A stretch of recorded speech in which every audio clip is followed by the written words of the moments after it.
Hello and welcome to Make It Happen with Will Polston. I'm Will Polston. This is episode number 136, and in this episode I'm joined by Tony and Nicky V. Tony and Nicky V believe that a universal force threw them together in 2003 to assist men and women how to learn to live together in what they call the ultimate intimate relationship. They are now best known for their Couples Intimate Relationship Education program, which has helped thousands of couples heal their past issues and live a life full of love. They have both been coaches for more than 2 decades, their style is forthright, honest, and their programs guarantee results. If couples are committed to bringing their relationship from any level of disconnection back to where they want it to be, Tony and Nicky and their groundbreaking philosophies are the perfect catalysts to achieving that. Their clients repeatedly mention how Tony and Nicky quickly get to the core of the issue, ask the perfect questions to assist new realizations, and how they lovingly support people through choppy waters. Their core philosophy has never changed. They brilliantly explain the key differences between fear and love and how to create the polarity of the masculine and feminine. They both fervently believe that once people fully understand how they have got to where they are and commit to working towards where they want to be, that absolutely nothing can prevent it from working. So in this relationship, we're going to be talking about the ultimate intimate relationship. So Tony and Nicky V, welcome to the show. Well, fantastic. Thank you for having us. It's just great to be here. We've been with you before. Love your energy, love your stuff, love your podcast. So, hey, here we are. We give it our all to your listeners. Yeah, we could never forget Will Polston, make it happen. How could you ever forget such a great tagline as that? It's great. Thank you. Well, look, this is a world exclusive for the podcast because I've never had 2 guests on before, let alone the incredible Tony and Nicky V. So no, truly, thank you so much for coming and joining us on the show. And I'm particularly looking forward to this show because we're going to be talking about a topic that you guys are both absolute experts in, but we don't actually talk about that much. I'm really looking forward to it. So you are both relationship experts. You know, that's really what it comes down to. You've got a wealth of experience in personal development, and you have done for many years. And today we're really going to be talking about creating the ultimate intimate relationships. And we were speaking just before we went live about that there's really 3 buckets, if you like, where most people's life sort of fit within their relationships, their career, or whatever that looks like, whether it's their own business or a job that they've got, and then their health. And I think it's very, very apt that we're talking about relationships now because we don't talk about it that often on the podcast. So really looking forward to that. So if we could just start with, before we go into how you guys both came about doing this work, and I know you both got a wonderful story about how you've met, which I look forward to sharing with everybody. What do you both define? I'm going to ask each of you individually here, an ultimate intimate relationship to be. Okay, men go first, as we always say.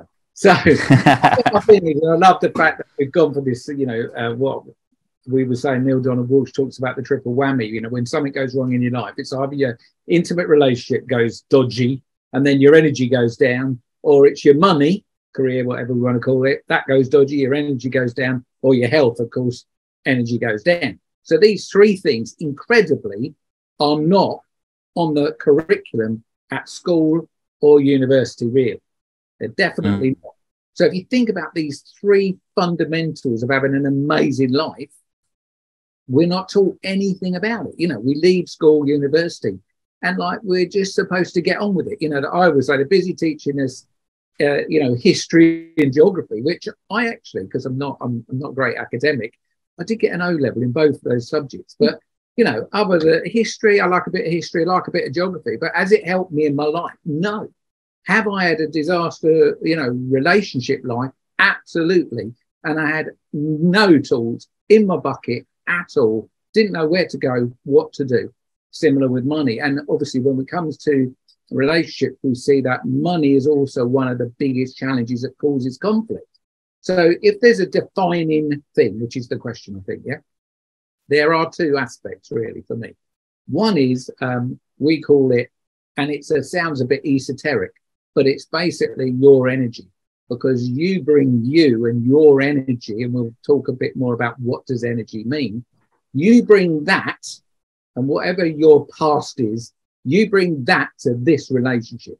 And if that is not in a good place, then your relationship's going to give you the result of your energy, your personal energy. And of course, your partner's doing exactly the same.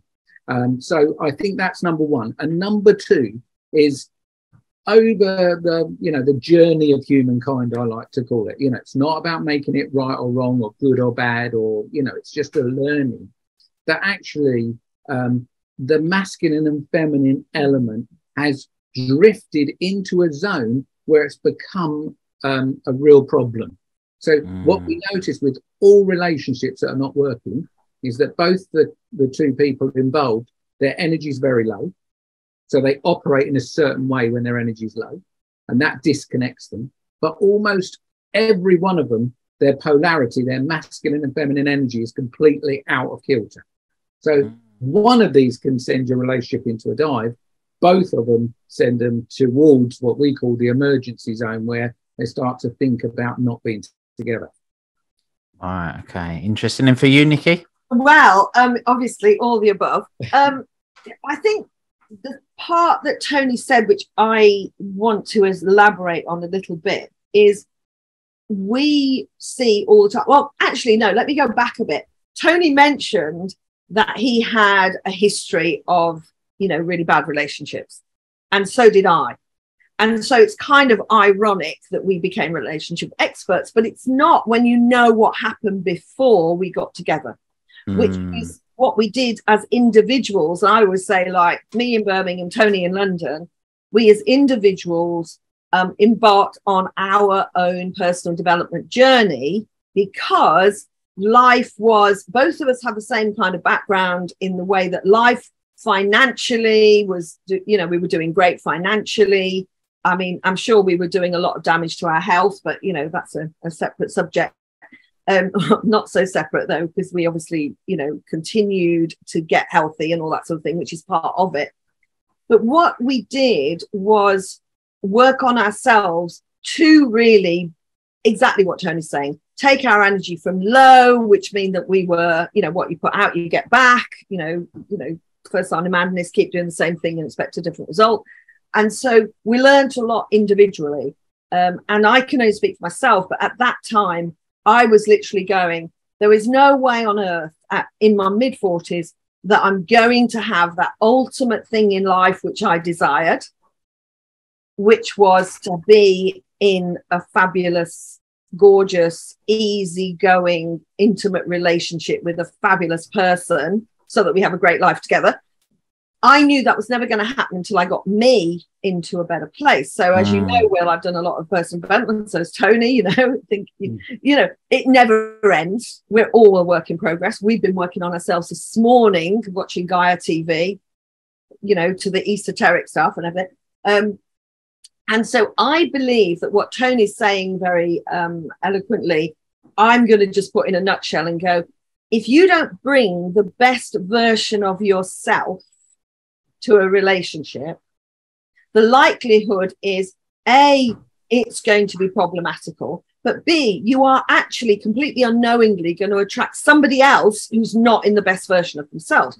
Because the problem with a lot of the time is people think, I'm doing good, he or she is the problem. One of our favorite sayings is, if he was more like me, everything would be okay, and vice versa. So I think, number one, bring the best version of yourself continuously. One of our favorite questions, who do I need to become to consistently attract and be in a great relationship with this person? It's one of the questions that we have in one of our tools that we use. But I absolutely think once you've worked on yourself, really bring the best version of yourself, learn, understand that you've been attracting everything that you didn't like in the past and you always will, that you bring that, and then quite automatically you'll bump in, you'll kind of bump into yourself. Neil Donald Walsh, who we were talking about this morning, he says in book number 2, chapter 4 or something, that's how much I know his work, I love it. He goes, but God, why are intimate relationships so difficult? And and God says, through Neil Donald Walsh, he basically says, because we bring together our challenges and our problems, and that's the beginning of a relationship. We think we put on, you know, we always talk about you put the mask on and all that, but if you've got stuff going on underneath, that will be the foundation of the relationship. So even if you're in a relationship now and it's not working where you want it to be, you've got to look at you, best version of yourself. Now, the other thing that Tony said, which clearly I agree with, which clearly was my journey, was I got a lot of success in life by using a lot of masculine energy.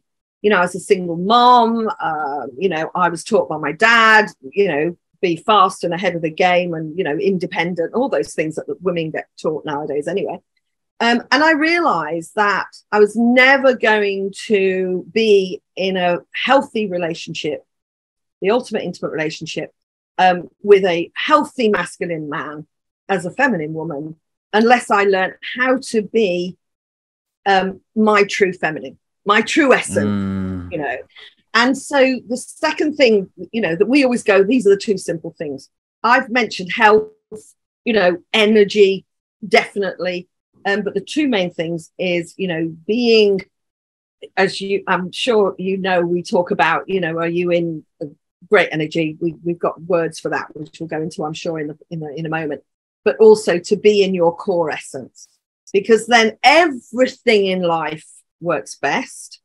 But then, of course, we have the ultimate in life, which is to share it with another person doing the same. Amazing. Well, very comprehensive answers to that initial question. So interrupt us, Will. There's so many places that we could take this, but look, I do think it's important to start, because you've alluded to that you both were in places that's very, very far away from where you are now, and obviously you've come together, and there's, I'm sure many people that know you will look at you both and I certainly think this, that you guys had one of the most incredible relationships, you know, and it really isn't it isn't just for the camera, you know. I've seen you behind the scenes, so to speak, and it really is truly wonderful to see.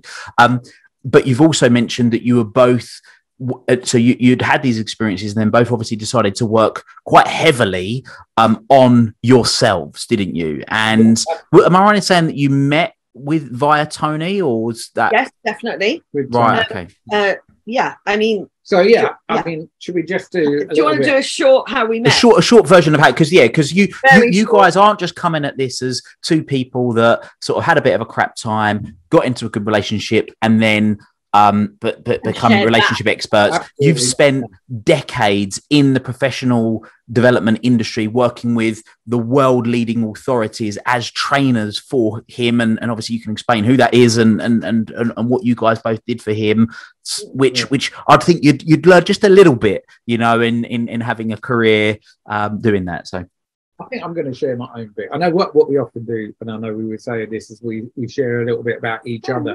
But actually, I think the answer to that question for me, and Nicky's got a great answer too, it's sort of how did we materialise a great relationship together? You know, you've got to step back to where we were before. So, you know, I'd had two relationships that didn't work, and I worked in tropical fish. It's a very bizarre thing to work in, but I had tropical fish shops. He's one of the world leading experts in tropical fish. Oh, well, I didn't know that. There we go. So, but what I noticed and women. What I noticed on my journey with tropical fish is I always say, look, you know, when you're a great gardener, they say you've got green fingers. But I always say I was born with fish fingers. Oh, yeah. The jokes never get any better. But anyway, because I was brought up with tropical fish because of my dad. So my first tropical fish tank when I was 5. And I don't know quite why, but I'm very in tune with nature. And so when I kept fish, it was like very easy to me. And I ended up, you know, going through school, not being great, but ended up with my own business and it was a tropical fish shop in Croydon, still there today. My eldest son runs it still. And it was opened in 1969. So for any business to last that long, it's done pretty good, yeah. But what I noticed is that people used to buy fish. Say they came in on a Saturday, buy a fish, and then some of them, not all of them, thankfully, but the next weekend, somebody would always turn up with a little matchbox, you know, and they give it to me and they go, you know, and I'd opened a matchbox and it was like a fish coffin. There was always cotton wool in there and there was a dead body in there. And what I noticed that they did is they're sort of giving it to me and going, it's your fault, it's dead. What are you going to do about it? You know, so of course, in my early days, because I wanted to build a nice clientele, what I do is give them another fish. But I used to secretly go to their fish tank because my fish were all fine and go, sorry, lads, you know, one of you lot are going to have to go to that tank. And it didn't go too well last week. But, you know, so, but, you know, and then over time, I used to think, look, I'm not really serving them because if that fish died as well, honestly, they just think it was me, because the instant thing is you don't want it to be your fault. You want everything that goes wrong to be somebody else's fault. Yeah. Anyway, in the end, there was a part of me that said, I've got to solve this. So I went about learning about the chemistry because I know how to do it, but I only knew instinctively how to do it. I decided that proof and evidence was, you know, the route. So most people want proof and evidence of something that, you know, before they trust you or trust anything. It's very interesting to how the human mind works. So I decided to do a bit of science and I found out all of the different aspects of the chemistry of the water. So when somebody came in with a matchbox, I turned into somebody like from CSI, which is, right, okay, we've got a bit of a problem here because, as you can see, my guys are all doing great. So do we want to, let's investigate what's gone wrong. So what I need is a sample of water from your fish tank so we could, see if we can diagnose what's not working. And it was like a revelation. They'd all run home, they come in with everything. They come in with a bucket. So I only need a little bit. But anyway, they come in with milk bottles and, you know, all sorts of crazy containers, you know. Anyway, I used to do this analysis of the water. And then, of course, I could start to see what they're doing that's not working. So anyway, long story short, this whole thing came about. I started doing it on bits of paper. Then a guy helped me put it on the computer. Then in the early days of the internet, I got it on the internet. And the guys that helped me get it on the internet entered me into a business competition. And I said, I ain't got time for that. But they're going, honestly, this is like innovation, like you can't believe. You know, you're saving thousands of fish lives. So anyway, the guy entered me. So then a few weeks later, he came in and said, you're in the final. You need to get yourself like a dinner suit because you've got to go to I think it was the Dorchester Hotel in Park Lane.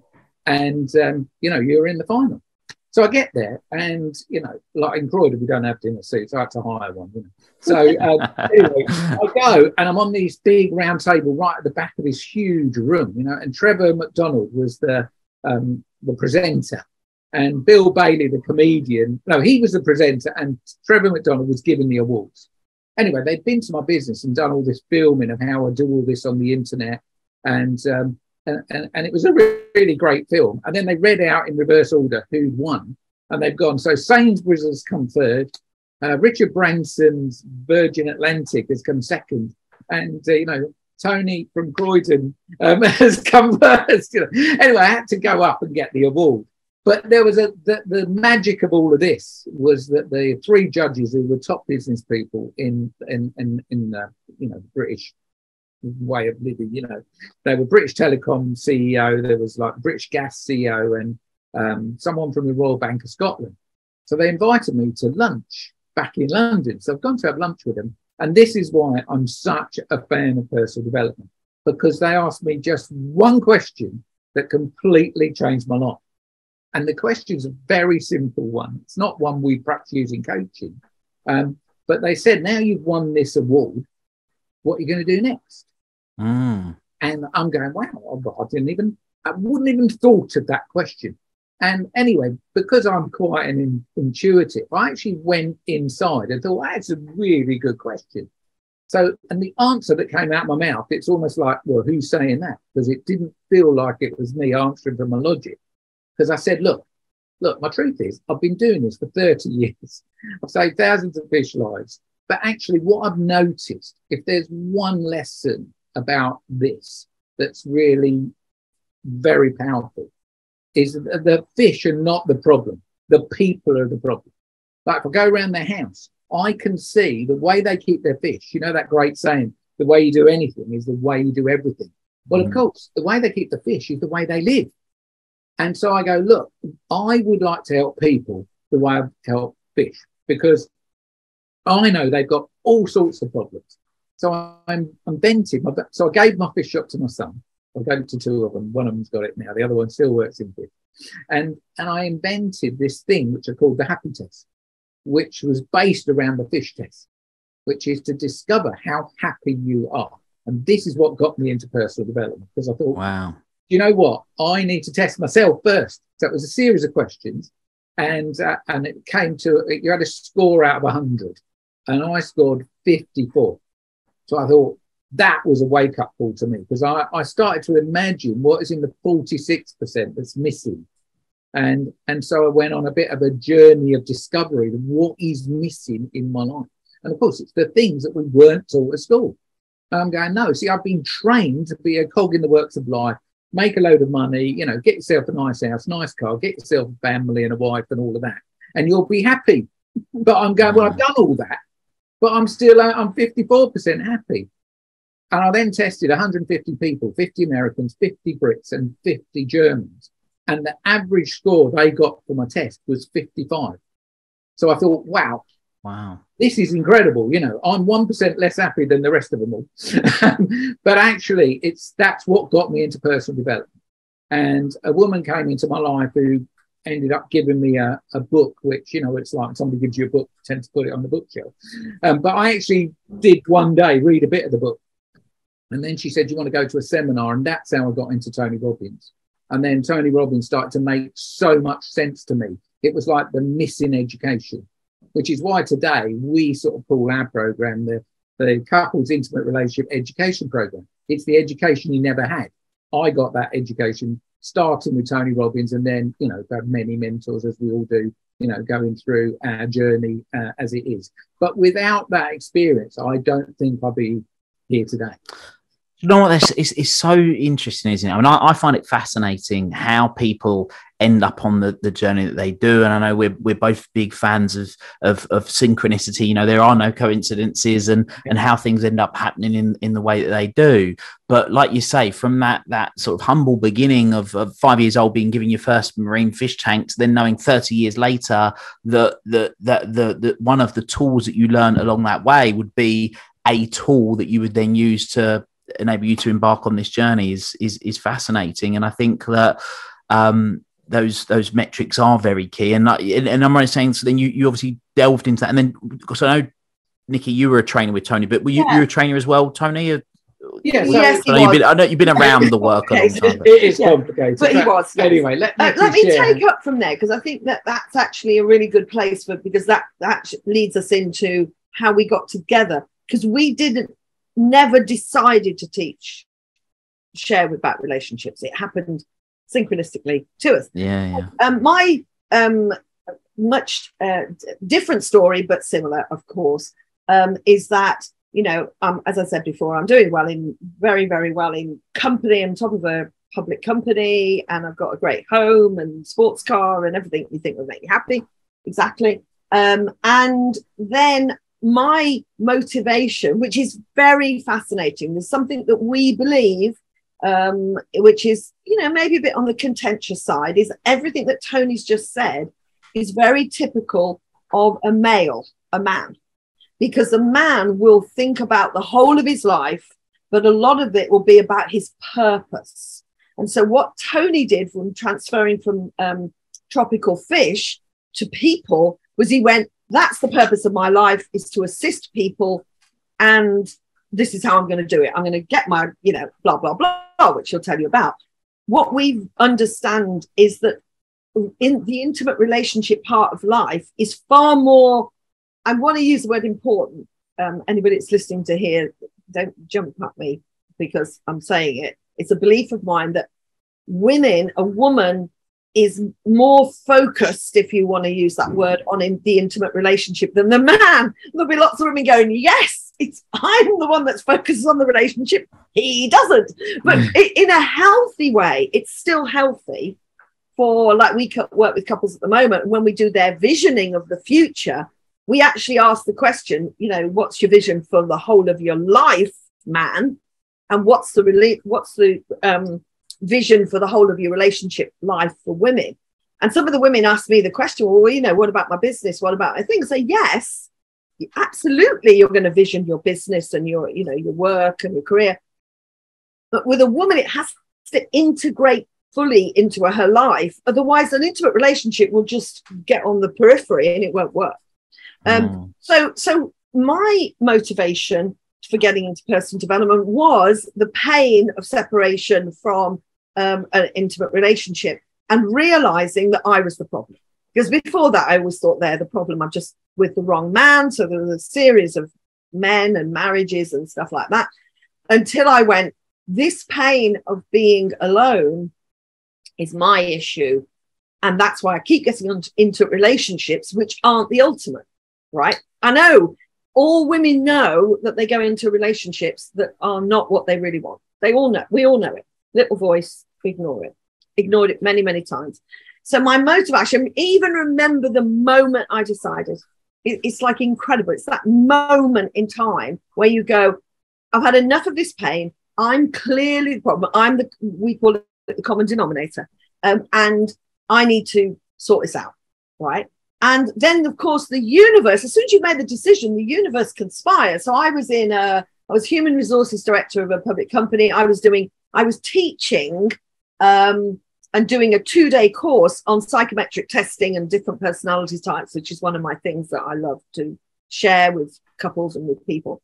And a guy came up to me at the end and went, you'll probably like this, and gave me some tapes. Now I'm showing my age. Tapes of Tony Robbins, right? And I took them home and I went, yeah. And he went, you'll probably like these. And I thought, yeah, how many times do people come up and go, you should do this? What's about? Just like Tony. So I put them away. And then the universe gave me a big wake-up call. I had to have an operation. And I sort of went home and was told to stay at home for 3 months. I stayed at home for about 10 days. And I listened to it.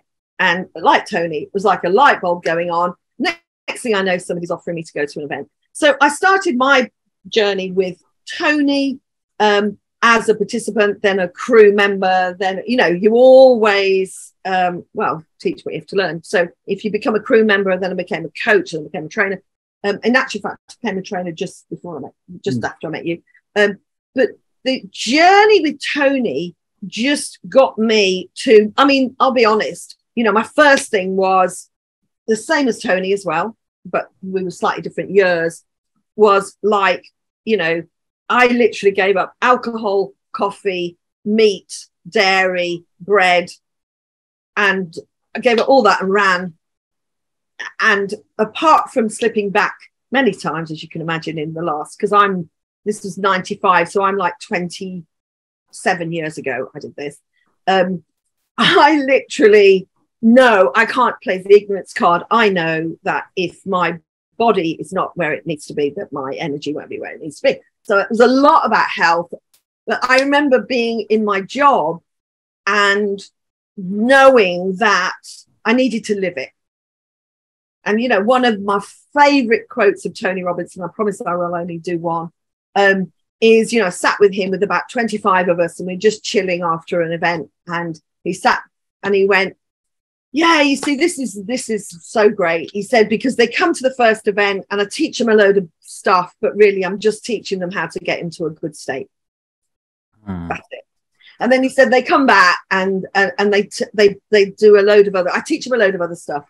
And really, you know, I'm teaching them how to get in a great state, even when it's difficult.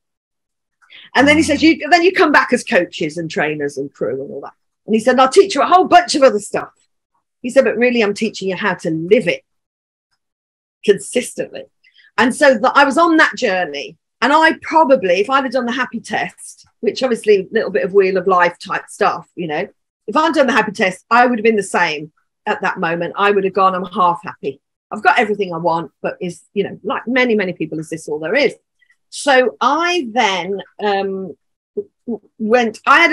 funny enough, I then left my job because I was in nightclubs. I was managing director of a chain of nightclubs. So we're talking about sex, drugs and rock and roll and a bit of violence thrown in. So I went, this is not the energy I want to be around. So I left my job, long story, and I became a coach, and I trained with Tony. And I was a corporate coach in the city, and I'm thinking, I'm absolutely loving all this. This is what I'll do for the rest of my life. And a company asked me to do a piece of work for a month for a lot of money. I teach this when I teach women how to attract an ultimate intimate relationship.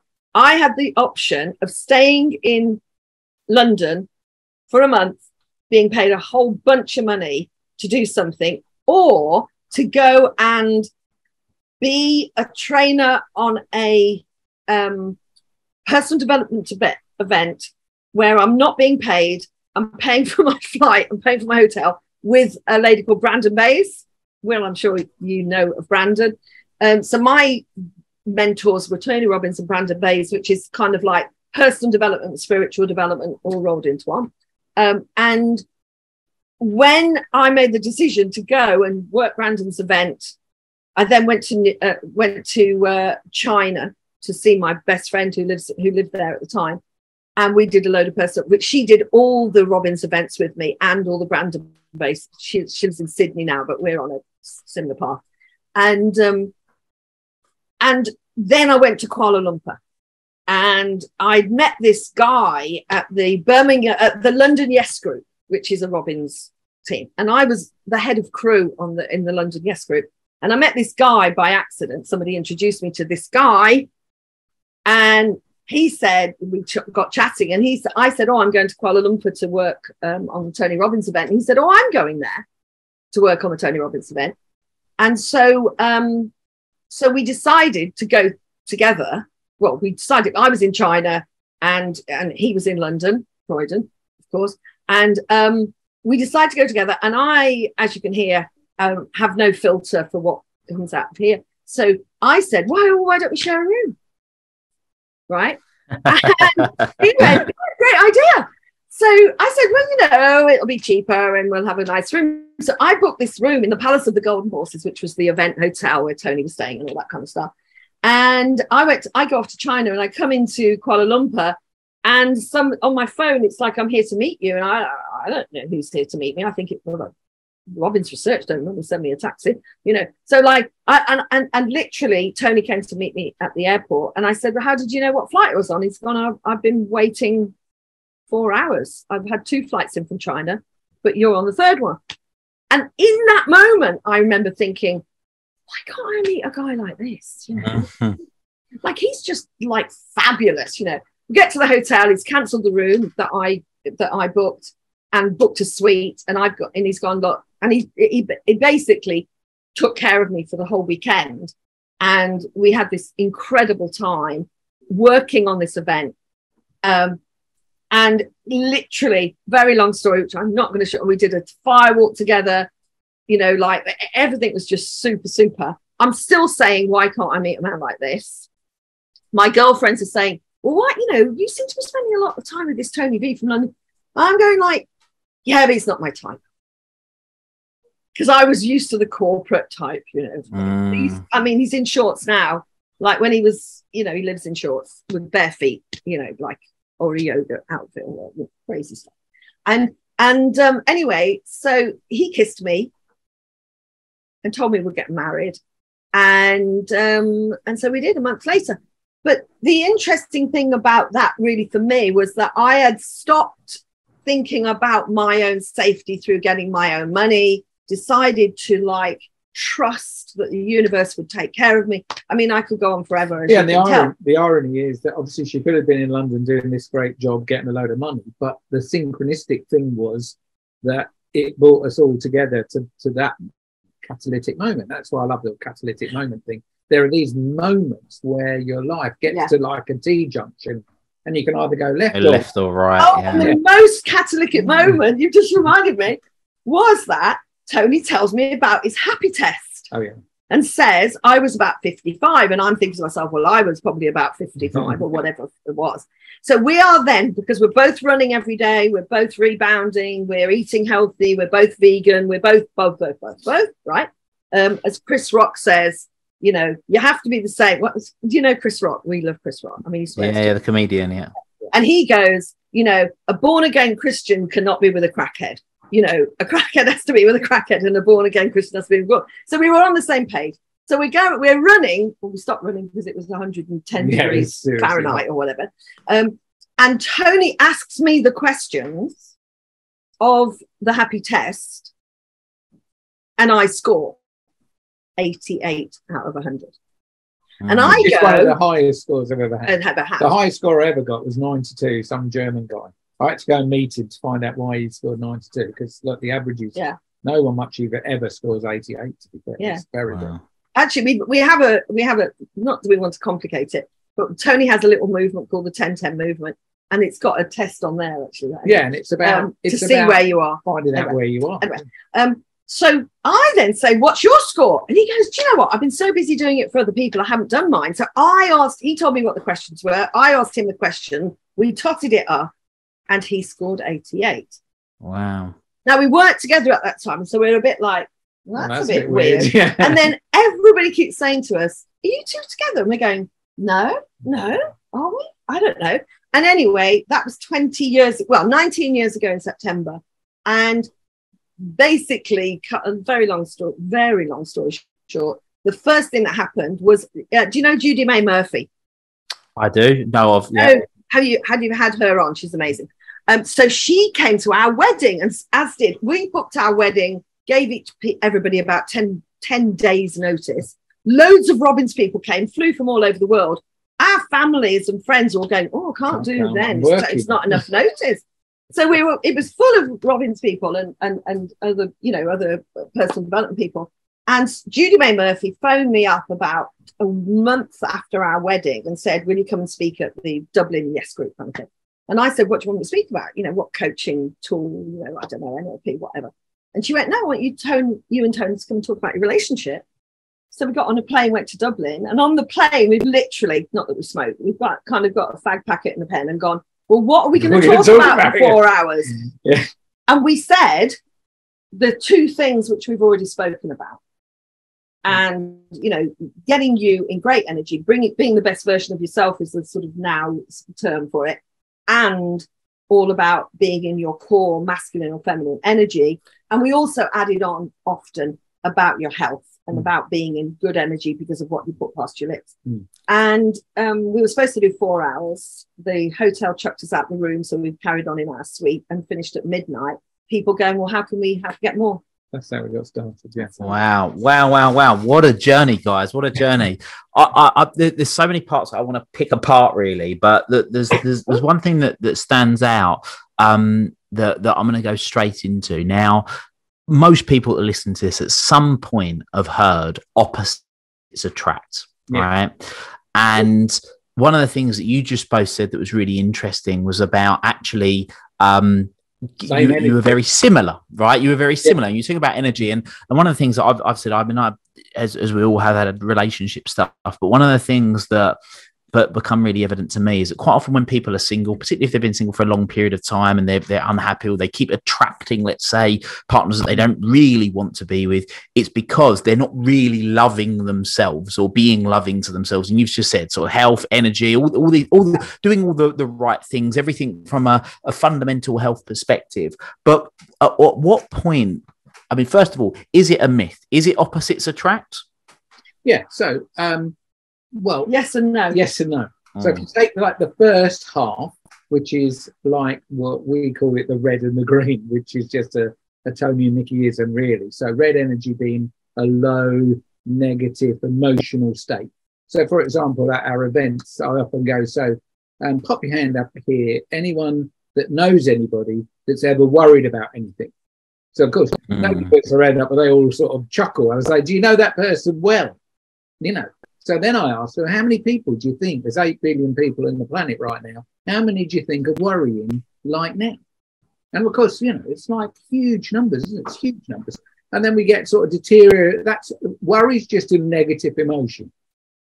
So most people are doing that at some level most of the time, because that's just the way that the journey of the Western human's gone.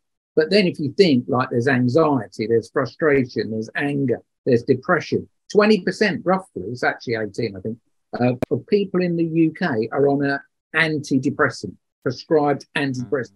18%. I mean, that's scary, isn't it? So you think that is an incredibly low energy, and they've got, however they've ended up there, they generally don't know, and they generally go to the doctors, they give them the tablets, hope they all get better. What they don't realise is that it's their mind is the problem, because it's creating this negative emotionality. So that creates, like, your thinking creates the emotion, creates the behaviour. So there's a pattern. So the opposite of that, the antipathy of that, is what we call green energy. And look, the doorway to green energy, the good energy, the positive, loving energy, as we would call it. If we say the red is fear-based energy, the opposite is love-based energy. So, and that starts with the word trust. So the point is, people don't trust. They don't trust to life, most importantly. They also don't trust other people. And very commonly, they don't trust themselves. So if you think about it, like, trust is a gateway. It's like a door that opens, and people, they move away from it rather than towards it. So they stay in their low energy, all because they don't know they're in low energy. They think when you've done it long enough, you think that's how it is. That's normal. That's where everybody lives, don't they? Because everybody worries about something, you know. But actually, it's a learned behavior, and we've taught it to each other, the journey of humans, you know. So when you go the other way, it feels a bit weird, you know. But also, there are some sort of rules about being in the green world, as we call it. So the first one will be to trust. And that means you need to move towards the green world. And you have to leave your baggage behind. You have to leave it behind. So, because look, the red world lives past future. So always worried about what's going to happen next based on what's happened in your life already.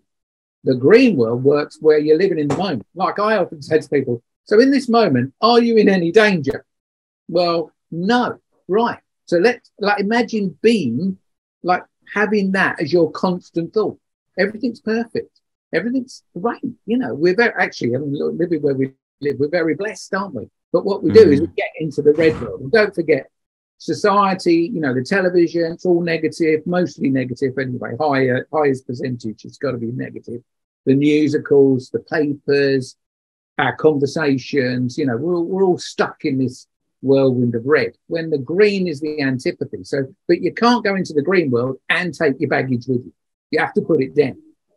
And then just to be clear then, Tony, just for people, so I know what you mean by baggage. What we're talking about is emotional baggage, right? Yes. So stuff from the past. So if you had an experience, when you said about you can't take it from the past into the future, it's someone's let someone down, for example, or somebody's let them down in the past. Yeah, so therefore they're now thinking they're constantly going to be let down. It's that type of stuff that we mean. Great example. In fact, on you know, Nicki told you not all of the story, but there was a point when we were at this event where I grabbed her out and we've gone for some dinner.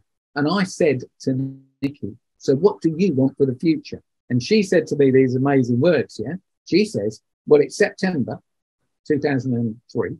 She said, I want to be married by Christmas. So, and I said, whoa, you're not catching me getting married again. That game has caused me so much pain. So just hear what I'm doing. Yeah. Going into the past, I'm never getting married again, because that caused me pain in the past. So I play in that into the future. But then luckily, I'm on my personal development journey. And in a millisecond, and this is how, you know, your own development can have you hear yourself say something like that. And so inside my head, I went, but how would it be that this is the woman you meant to marry? See, that's the magic of the switch. That's a red thought, and then you flick your green switch, and then you trust that in this moment, that is absolutely, it's like a sign. It's a sign. And but most people like ignore the signs. So I let go of that and trusted that actually the universe has sent me this amazing woman. And literally we got married a month later. So how much of a switch is that from I'm never getting married again to getting married a month later? And I think that is what it takes. And that takes, if there's a stepping stone towards trust, if there is one stepping stone, well, I think there's two, but the first one, I think, is you have to be courageous. You have to step in to what I call uncertainty, really, because when we're in sort of a red, when we're doing this whole negative stuff, we're basically looking for certainty, safety, security. That's what we're doing. And we're trying to get safe. And we try to get safe primarily with money, which is a bizarre thing, but that's what we do. You think, right, if I've got enough money, I'll be safe. And so, look, that's just one of the things. But the other thing that I think you realise when you step into going, look, I can step into uncertainty because I know whatever happens, I will be able to deal with that. If you can say that to yourself, so you put yourself in a place of choice. You put yourself in that place of choice. You're either going to turn left, do what you've always done, which is giving you a half-happy situation or whatever your score is, or you turn right into uncertainty going, you have to say to yourself, look, whatever happens, I know I can deal with it. That's trust, really. Think that. And then you leave your baggage, get in the moment and just go with it. That takes a lot of courage. But I promise you, that is the formula for a happy life. So the question was about opposites attracting. So the reason why I said yes and no is because the no is what Tony's just explained, is that actually if you vibrate, I know that's an out there word, but if you vibrate at this kind of energy, you know, doubt, worry, anxious, frustration thing, and don't forget that leads to you wanting to feel better about yourself, which leads to all the addictions. This is why when we explain it, we go like, you know, what addictions are you running to try and make yourself feel better, right? So all our early work with couples is on the individual, and we go like, of course, what that leads to is addictions, food, alcohol, sex, work, you know, all of them, right? In which case your energy gets even lower. Then you've got stress on that. That whole thing, when we do that on a flip chart, the bottom half of the flip chart is just like covered in red scribbly writing, right? Fear straight across it, adrenalize straight across it, all of that.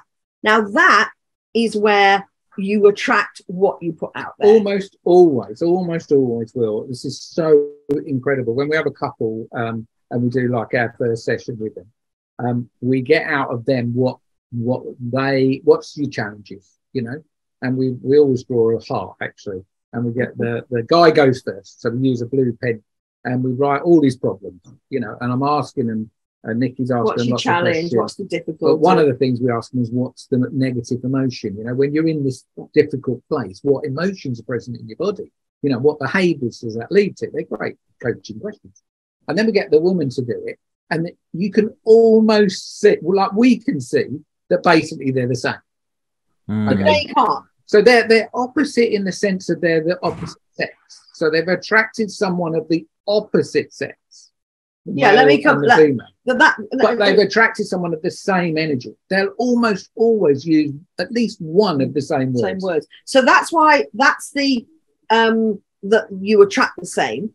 So that's the no. But the opposites attracting is the polarity of the masculine and feminine.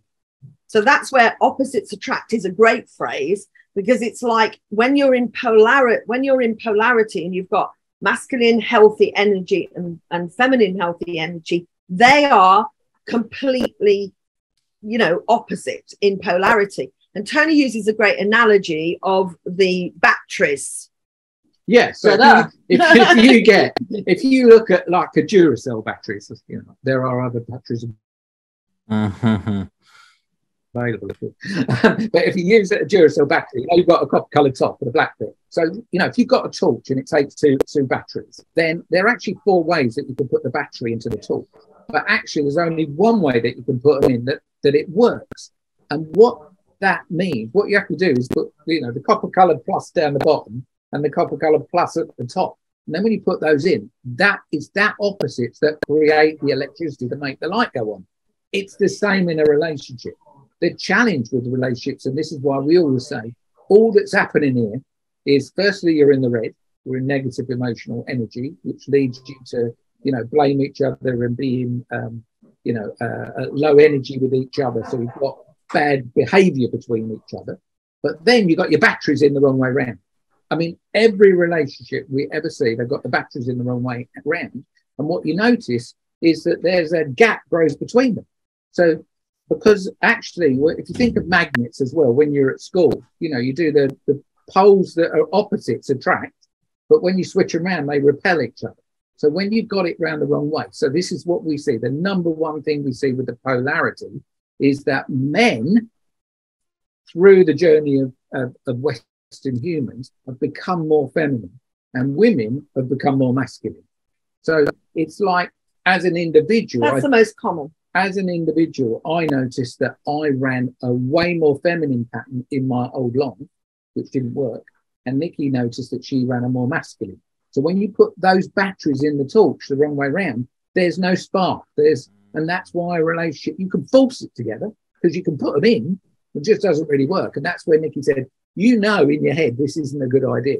With my first wife, who I was married to for 18 years, I knew within 2 weeks this wasn't a good idea. But 3 children later and 20 years later, because we met and then got married, you know, it all imploded. But actually, we were never a good fit. We were absolutely never a good fit. Not because we're not great people or whatever, but because we didn't know what we didn't know. So we didn't know about great energy. We're both in not good energy. We both got our polarity the wrong way around. So the spark was there because we're forcing it. You know, when you first get into a relationship, you force the sex spark, you know, but then suddenly there's this gap grows between you and it gets bigger and bigger and bigger till you get to what we call breaking point. And that's when, sadly, that's when most people phone us. You know, I always go, look, it's better to phone us before you get to breaking point. But people don't. They just carry on, hoping it'll get better. So on that note then, so you said about those 2 key things. So you've got the red and green energy. So if you're low in energy, there's things you can do personally to get into good energy, like you've mentioned, certain foods you can cut out or substances you can cut out. There's things, exercise, eating well, all that good stuff, which is going to raise your personal energy, and that's going to be beneficial. And all the mindset stuff. But then I was going to come in, and then there's the mindset piece around you absolutely said it. I mean, you said sort of the way you're thinking leads to certain ways of feeling, which leads to certain actions and so on and so forth. So if you go back to, like, I say all the time, if you think different, you act different. If you act different, you get different results. So it comes back to that thinking differently part, which is a lot ironically a lot of the time when people get into personal development, they think that what they're going to be doing is learning lots. In fact, what they're actually doing is unlearning a lot of the things that they're I love it. Yoda. If you think of Yoda, you know, the little green guy from Star Wars. Yeah. You know, there's a clip in first Star Wars ever where he says, you need to unlearn what you've learned. And I go, that is so true.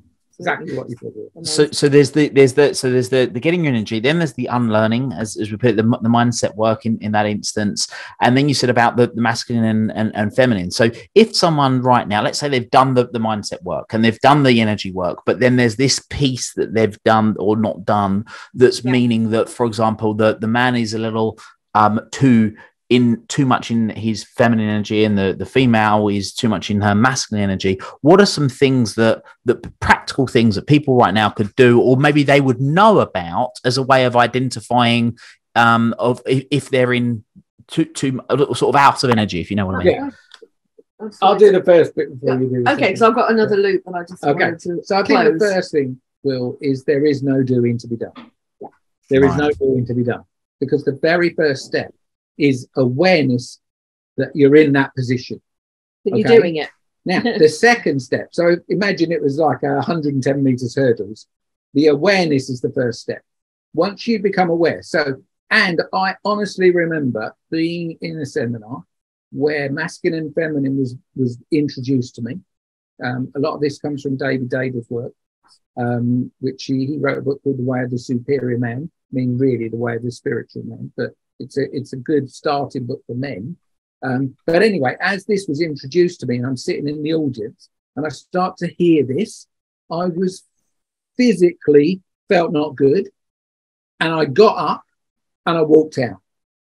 So this is the one thing, but because it's like going to the dentist and I don't really want to go, I don't want to look at myself.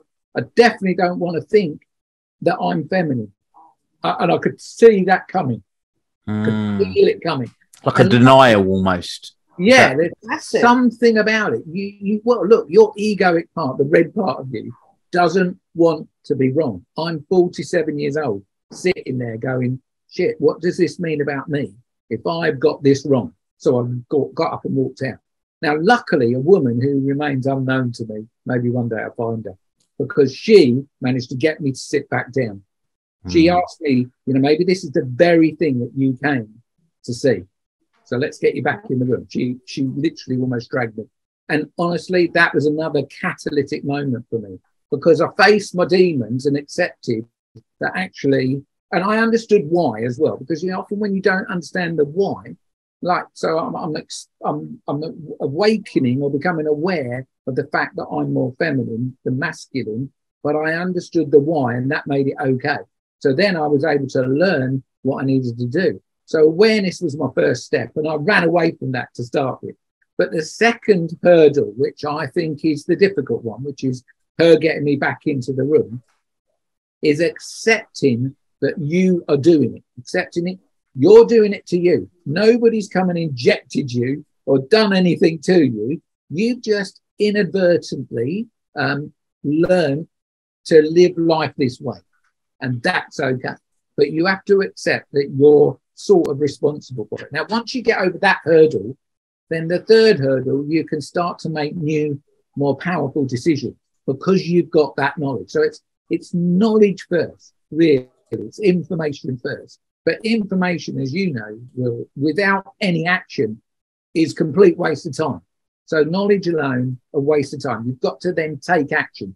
So I made a decision to take action as a man to learn what solid, good, healthy, green male energy looks like. Yeah. And that is what we sort of teach today. So you notice that most people come to us with a challenge, but I do believe, there's people walking around there today. If they had got like an aura, it's red first, and then it's almost 80% is what we reckon is like the wrong polarity. So men are walking around red pink, women are walking around red blue, and they don't know that because they're not. It's not coming into awareness. So that's why I go. There's no doing first. The tough bit is that you will find there's a part of you that doesn't want to accept that or doesn't want to look at it. And you'll start to argue with it, or you start to switch off. I hope people aren't switching off now. But they go, because honestly, that if there's a secret to life, it's the power of being able to look at yourself and go, right, what adjustments need to happen for me to up my score from 55 towards, 100. Yeah, and I've got something else. Sorry, I've got too much I want to share. I just wanted to, a couple of things that came into my mind as Tony was sharing is that, yes, our experience in the last kind of 19 years has been that's the most common thing because how the world has changed since the 50s, 60s, that sort of thing. And we share a lot about that in our work, about how it's changed. And, whenever you make a big change, whenever something changes, always consequences. So we're not making anything wrong. We never make anything wrong. It's just that's where we got to. And I think the answer from my perspective is the same as Tony. I had to become super aware without, I'm a big, I totally believe that if you're going to be on a personal development journey, if anything we've said today or Will said to you has made you think about working on yourself or looking at yourself, it's working is probably too strong a word,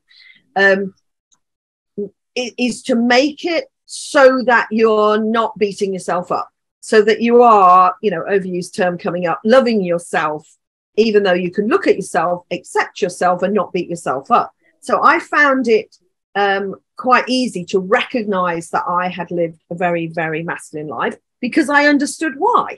And I was very forgiving of myself. And I said, look, I was just doing one of my favorite phrases. I was just doing the best I could with the resources I had at the time. Right.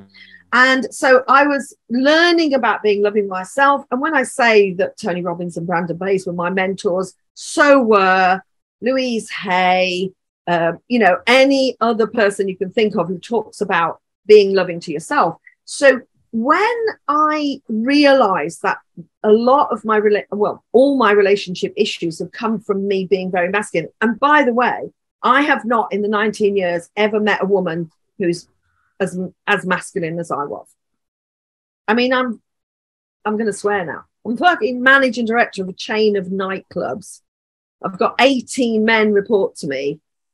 Like, my old phrase was, don't fuck with me because you'll lose. That was Nicki Brannon, who I was before. And so I went like, it's okay, honey. You would just, you know, people say to me, if there was one thing that you could share about your whole time of personal development, I go, got it. Conversations you have with yourself. So I had good conversations. I had kind conversations with myself.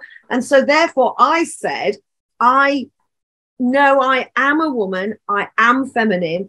All I have to do is be super, super aware of what I'm doing. That's the opposite of that. And one of the things I did, which was funny enough, something that we haven't spoken about, that we both did separately in London and in Birmingham, which was to clear our clutter. We both came across the concept of clearing all your clutter. So that, you know, we've talked about red and the green, we talked about being a great energy, we talked about masculine and feminine. One of the other things, and funny enough, one of my favorite people is Dr. Robert Young with the inner light philosophy. And so he's all about alkalizing, and it's all about all about the body and everything. He actually says, this is a man who's written all these books about the body and about what you eat and put past your lips. He says it's only a third what you put past your lips. The second thing is what you think, which is what you said. He said the third thing is environment. And so I came across that philosophy, not through Robert Young, because I came through, met him through like knowing Tony, but like I just went, my environment is not conducive to my energy. So I cleared 75-80% of my clothes, shoes and handbags as well as coats and everything out of my life completely, got rid of all my clutter.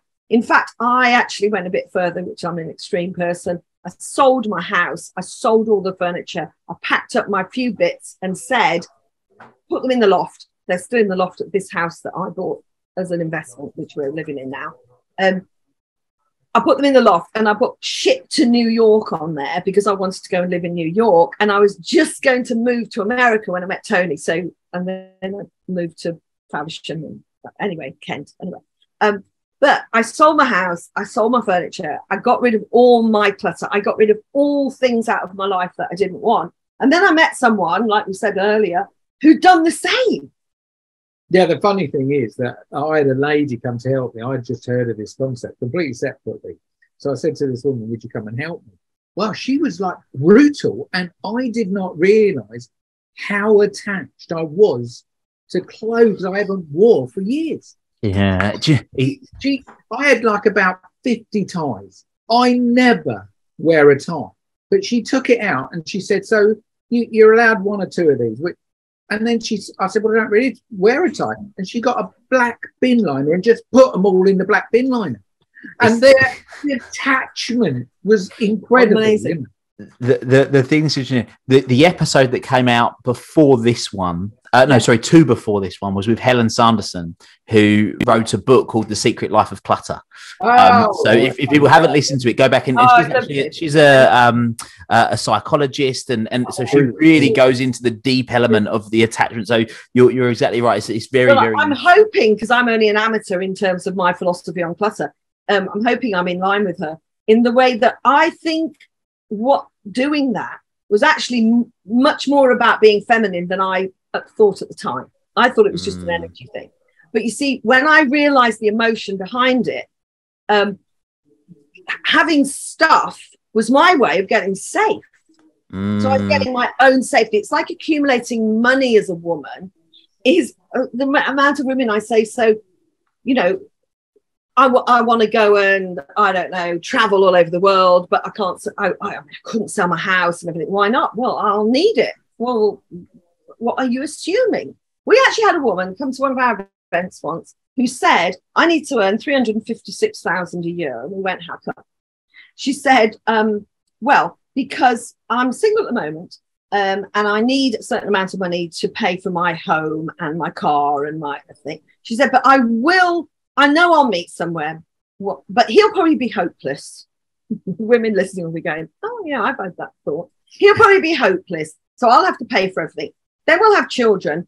And by the way, this is a woman who had so much baggage about going to boarding school. Then I'll want to send them to boarding school. So I've looked at the price of boarding schools for 2 children right now. So I've worked out I need 356,000 a year. And I went, what? You know, like, and anyway, bless her. I didn't remember her name. Her name was Jenny. And like, we just said to her, honey, the energy of the bless you. That is just you thinking you have got to get your own safety for the rest of your life. Let's just ask you a question. What's your level of belief that there is a fabulous, gorgeous man out there who wants to take care of you, who's never going to stop you working or doing what you want to do? He's going to love you exactly the way you are. He's going to let you be you. But he's going to take care of all that. You don't have to hoard a load of money and things to make yourself feel safe, because actually, pre-frame, this could be a bit contentious. Could it be that stuff that's keeping him away? Apart from your own energy, because it affects you. The clutter philosophy I came along said that it's actually detectable, that they've got a measuring instrument for the air inside, in between books and magazines and clutter and dust. They can test the air, and it's rancid and stale, and that's what you're breathing. Wow. The other thing is, I think that's useful for this, Will, as well, is that your external world that you create, your home, where you live, spend most of your time, even your office, your desk, if you look at that and go, like, if I had to score the energy of that out of 10, what energy would I give it? What score would I give it? For the energy of my workplace, my home, just look at that, because that is a manifestation of your energy. I often say to people, look at your computer. Just look at your computer screen. How are all your files? If your files are chaos, it's because your inner world is chaos. That is a representation of you, your model of life, how you operate. So if it's all tidy and healthy, then you're going to have a healthier experience. So everything you create is a representation, a manifestation, you could call it, of your energy. So that's a good way to look at it. And often when we've got couples that are struggling, they're on Zoom and we're going, oh my God, what's going on behind you here? I mean, it's crazy. We won't turn this around, but we're in our lounge at the moment. And as I look round, I see Buddhas and crystals and Tibetan bowls and drums and art. And, we've got we've got a family tree here behind us. Yeah. Because your ancestors, This is from the 1890s over here in the sepia, right through to we need another one. We need a bit more now. Right through. It's a 7-foot line. But we've also got a picture of ourselves in the pose of masculine and feminine. We had a guy do a piece of an oil painting. But my point is that, again, my journey was to realize that, a bit like, who you spend time with is who you become. It's like how you spend time. And because we chose to stay in Birmingham for now with my mom, what we decided to do is to, we've built an outside room in a very small space, but we call it our outside garden room, which we love, and we spend loads of time out there, even when it's spitting in the rain. And then we just go on road trips. Now, obviously, we're in that time of our life where we can do that kind of thing. But anything that gets us into an environment, and we drive a Tesla, okay, and we've got a bed in the back, so we can camp in it and all that. We are a bit bonkers. We decided we're going to get a tent as well because it's a bit tight. But anyway, I've had cars all my life, because I was brought up, my brother's a car dealer, cars all my life, sports cars, big Mercedes, BMW, all that sort of thing.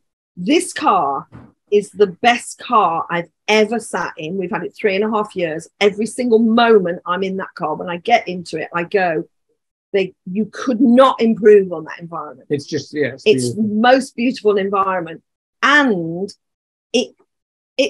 it nurtures your soul. Fills you up. It nurtures your soul. And just one tiny thing, because we've missed something slightly, is that the most common is that masculine men doing feminine behavior, not at work so much, but definitely with their woman.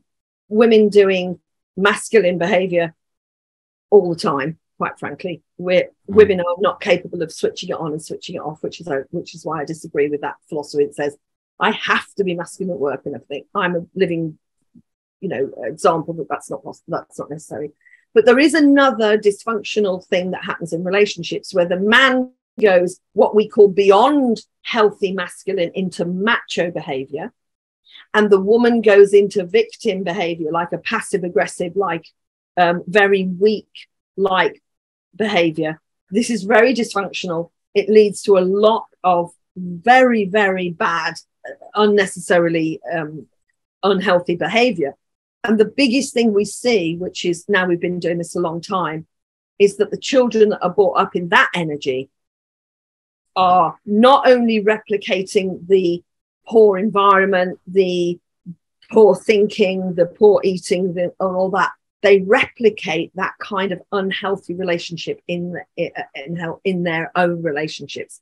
That's so sad for us to see that. I couldn't miss that out, because if you are in a relationship that's not healthy, there's violence or there's aggression or there's, now they talk about emotional, cohesive control and all that kind of stuff. So any of that's going on, whether you're doing it and you're aware you're doing it or you're the victim of it, please talk to us, because we can share how we have taken people from the brink of not just splitting up, but almost suing each other or, taking each other to court or whatever that is for unhealthy behavior, right back to being actually not where they were when they first met. Because when they first met, they would just fancy the pants off each other and got into a relationship because the sex was good. Like, that is not the basis of the ultimate intimate relationship. Anyway, I just had to say that. Sorry. Well, look, thank you. There's two things that I really wanted to ask, but I'm just trying to wonder if I can make them one thing, because it kind of links back into trust. So we've spoken about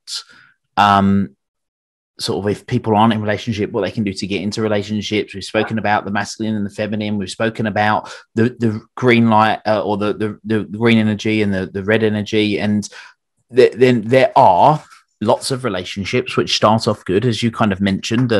Maybe getting together for the reasons you just mentioned is not necessarily the start of a great relationship, but people get together, and then people talk about, well, we've been together, but now we're growing apart.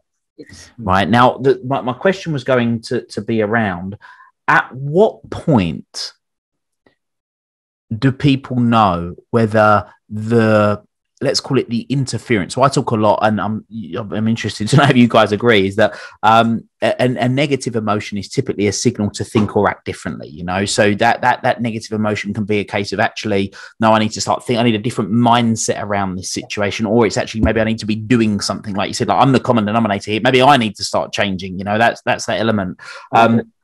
But definitely. At what point do people decide whether it's something that they need to work on because they're the common denominator, or whether it's that they decide to walk away? So in your instance, Tony, you mentioned that you're in an event, you got up and tried to leave because it felt like the right thing to do, but the woman who we don't know who it is said, no, stay there, and convinced you to stay there.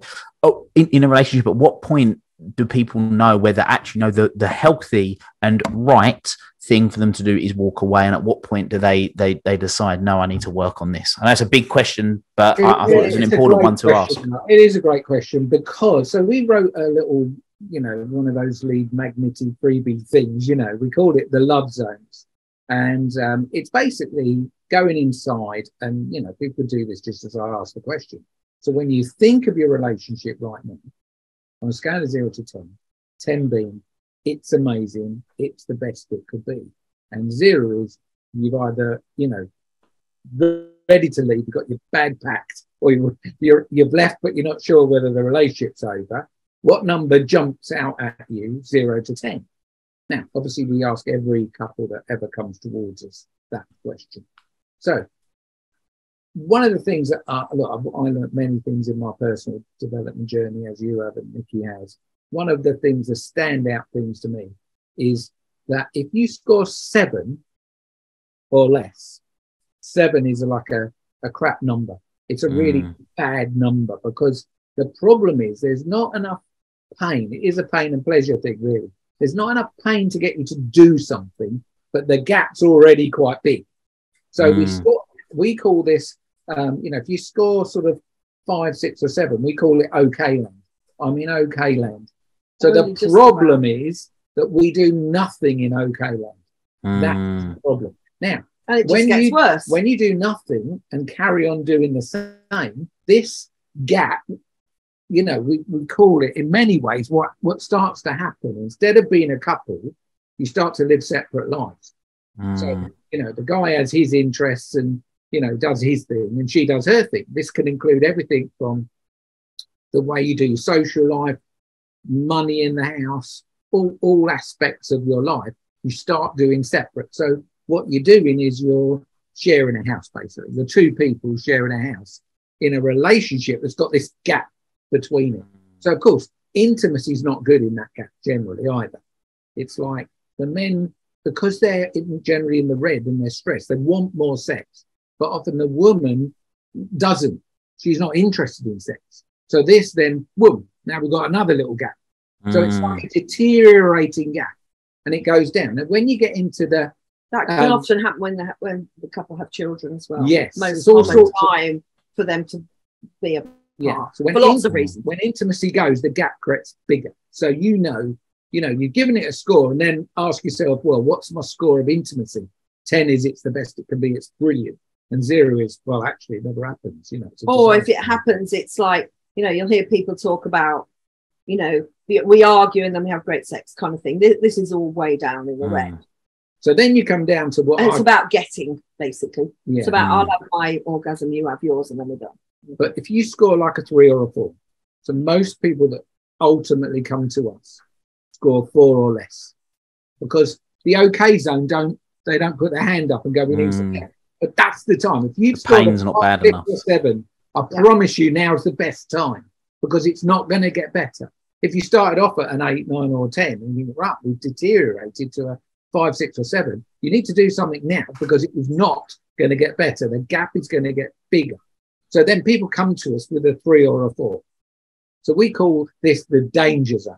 So you are now in danger of this gap getting so big that the pain of going, this is what sort of happens, the pain of leaving the relationship looks less than the pain of staying, because you're in pain staying, but actually leaving starts to look like a better option.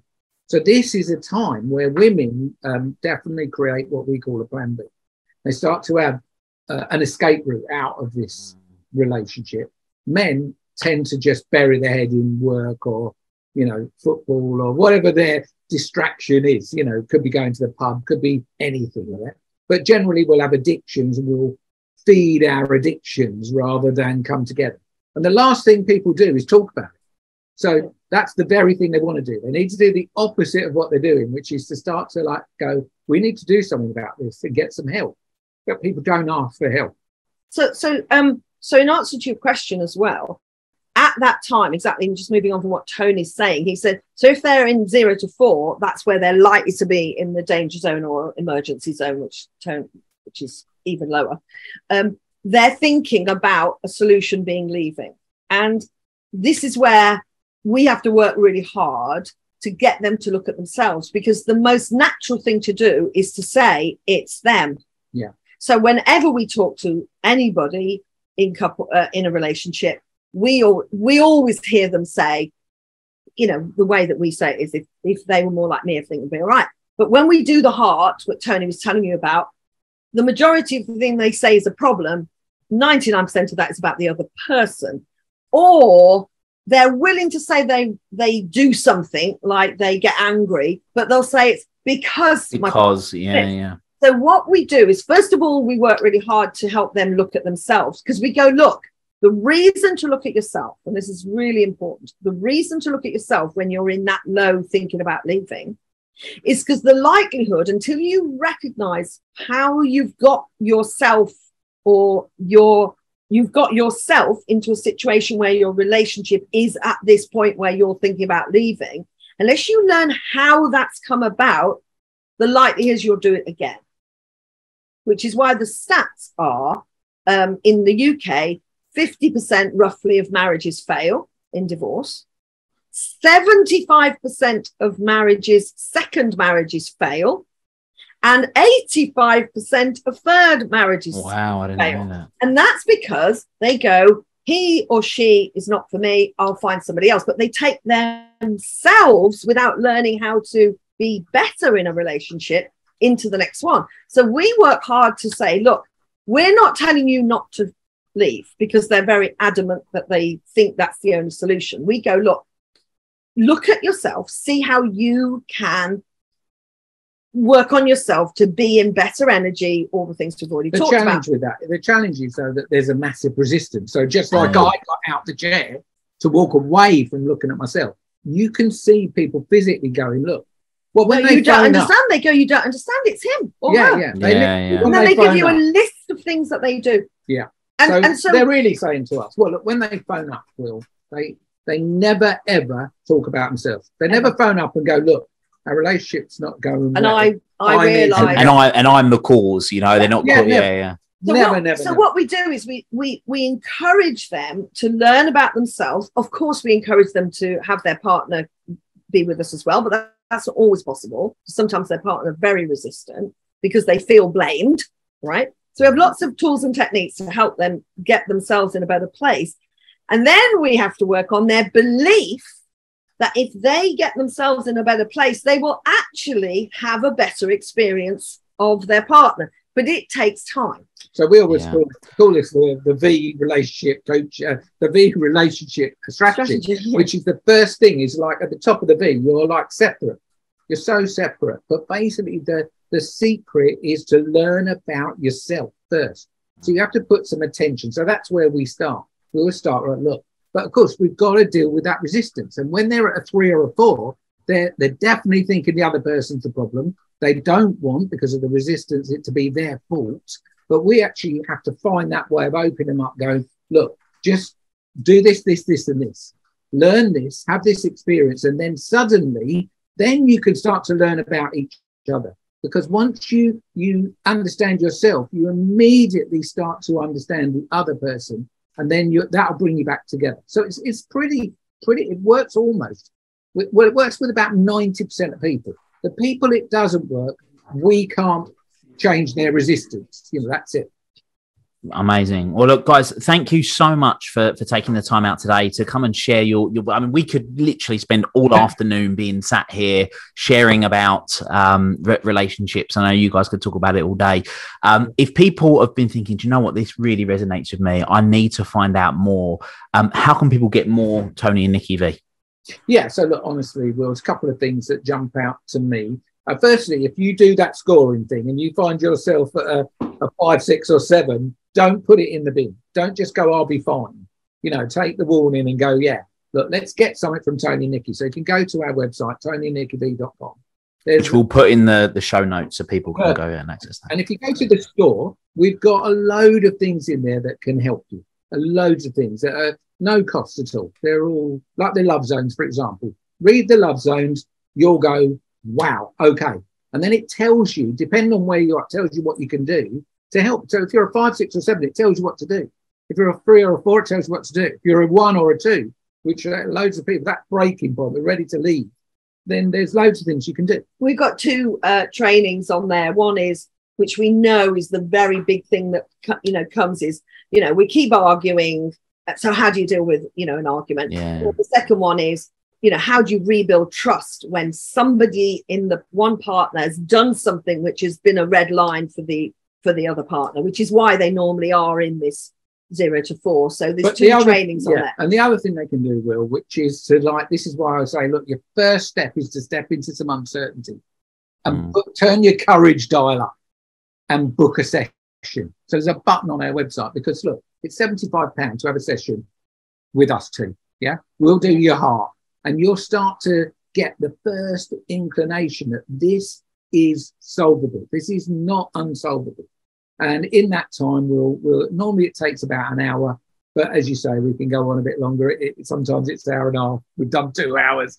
But look, our outcome is for you to learn something about yourself and have some direction as to how you can put it better. So straight on the Tony and Nicky website, there's a book a session button. It's a bit of a video, tells you how it all works. And that's honestly the best way we can help. Amazing. Well, guys, thank you so much again for your time. And again, for people that have been listening to this thing and wow, that really resonates, definitely go to the website. Like you said, check out the resources, book a call. If you're in that position, you feel like, right, I need, I'm either in the relationship that's in the danger or the emergency zone, or even if they're not, like you say, they're in the 4s, 5s and 6s, but they want to change, then do that. Absolutely. So guys, thank you so much for your time. It's been an absolute pleasure. And I look forward to catching up with you both again very soon. Thank you so much for having us. It's been lovely. Thank you, Will. You're amazing. And for everyone that's been listening, until next time, make it happen.